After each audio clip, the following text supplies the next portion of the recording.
Mephistopheles. You know, he's so much more than just a character.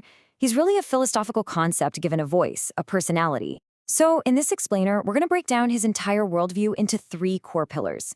And these pillars, they reveal a philosophy that's surprisingly seductive and honestly pretty unsettling. Let's dive in and see why his ideas are just so dangerously appealing. This right here, this is the absolute core of his identity. Think about it. He's not the champion of evil or chaos or destruction. No, he's the champion of the comforting lie. He's that little voice in the back of your head that whispers, hey, wouldn't it be so much easier to just believe the thing that makes you feel good instead of, the thing that's actually true? And that really leads us to the central question, doesn't it? Why is a comfortable falsehood so often more appealing than a harsh reality? Well, Mephistopheles' entire philosophy is basically his answer to that question, and he presents a very seductive solution to what is, at its heart, a fundamental human problem. So his answer starts right here with the first and most crucial pillar. This is the absolute foundation of his entire worldview. Here it is, the one big idea that everything else is built on. Mephistopheles believes that humanity is, by its very nature, frail. And what's so interesting here is that he doesn't see this as some flaw we need to fix or overcome. Nope. To him, this is our essential, defining trait. Everything he believes, everything he does, it all stems directly from this single, powerful idea. So how does he back this up? Well, he breaks it down into 2 key arguments about us. First, our preference for delusion. He is absolutely convinced that, given the choice, we will always pick the easy lie over the hard truth, every single time. And second, our surrender of freedom. He sees this deep desire in us for security, for certainty, and it's a desire so strong that we'll willingly trade away our own freedom just for the illusion of safety. And look, this isn't just some casual observation he's making. This belief is so core to him that it's the entire basis of his cosmic wager. He's so confident in the universal appeal of weakness that he bets even a godlike being, the powerful Wotan, will eventually crack. I mean, the stakes literally couldn't be any higher. This quote just illustrates the incredible scope of his philosophy. For Mephistopheles, this pull towards comfort, it's not just a human flaw, it's a cosmic law. He truly believes that no one, no matter how powerful, is immune, that even a god will ultimately choose to be a powerful slave rather than a truly free being.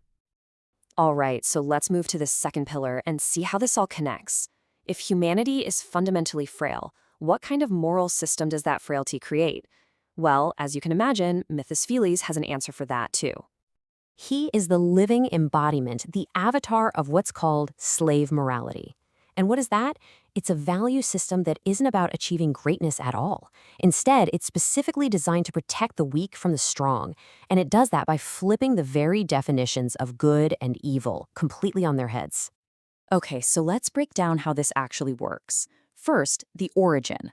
According to him, this morality is forged in fear and resentment. It's basically a weapon that the weak use against the strong. Its core virtues, things like meekness and pity, because those values protect the herd. But here's the main tactic, the real genius of it. It takes the virtues of the strong, things like pride and ambition, and it relabels them as evil. Why? To neutralize them through guilt and social pressure. It's a brilliant defense mechanism.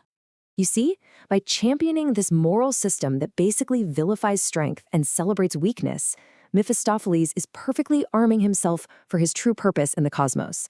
This isn't just an idea he likes, it's a tool for his ultimate mission. And that mission, well, that brings us to the third and final pillar. His ultimate cosmic role as the spirit that denies. He is the spirit of negation. He is the personification of all our doubt, all our cynicism. His purpose isn't to build or create anything. It's to undermine, to question, and ultimately to deny the value of aspiration itself. He is that voice that tells you every grand project is totally doomed from the start. And we see this spirit in action in 2 main ways. First, as a persona. He's that slick, cynical figure who's charming and witty, but he uses that charm to expose the hidden weaknesses and self-deceptions in everyone he meets. And second, as a philosophy. He just dismisses any grand quest for meaning or transcendence as nothing more than a hollow, power-hungry pursuit. This right here perfectly illustrates his place in the universe. He is the direct philosophical opponent of the all-will, which is a force that champions radical affirmation and growth.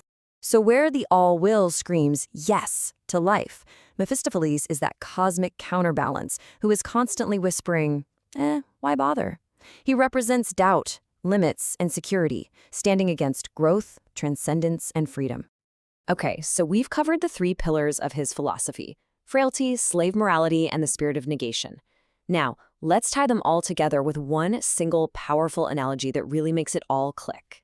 This idea synthesizes his entire worldview, and I like to call it the philosophy of the couch. Just think about that for a second. That worn-out couch on a cold night. It offers you warmth, security, ease. It asks for absolutely nothing in return. This image, right here, perfectly captures the massive appeal of Mephistopheles' worldview. It's the philosophy of just staying put. Because it feels good. Because it feels safe. And this is where it all finally comes together. The couch. That's the comforting lie. It represents security, warmth, and the surrender of aspiration. The mountain climb, on the other hand, is the terrible freedom. It requires effort, ambition, and a quest for something more. Mephistopheles' great cosmic wager is that at the end of the day, everyone, even a god, will abandon the difficult mountain climb and choose the couch. So let's bring this back to us. Forget about gods and cosmic wagers for just a moment. Think about your own life. When have you felt that pull? When have you chosen the comforting inertia of the couch over the difficult, ambitious climb? It's a question that's really worth thinking about.